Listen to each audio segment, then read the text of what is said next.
From time to time, all of us have had to move files from one computer to another, such as when we get a new computer and need files that are still on the old computer. This is easy if the two computers are right next to one another.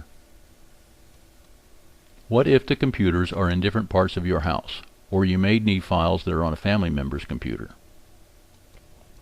In this video, I will show how I used my Brother MFC-495CW wireless network printer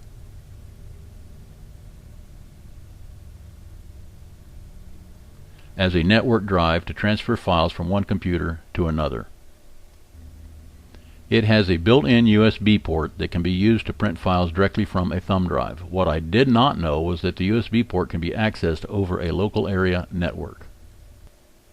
After installing the Control Center 3 software that came with the printer to my computers, I can now write files and copy files from the thumb drive in the printer over my local area network from any of my computers.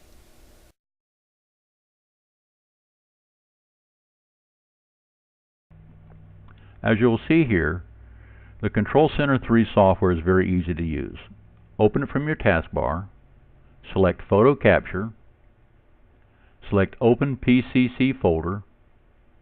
This will take you directly to the thumb drive.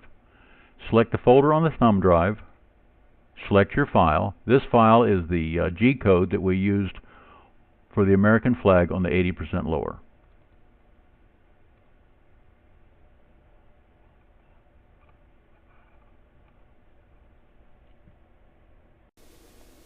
I don't know if this can be done with any other models or brands of wireless network printers. I have only tried it with the Brother MFC-495CW.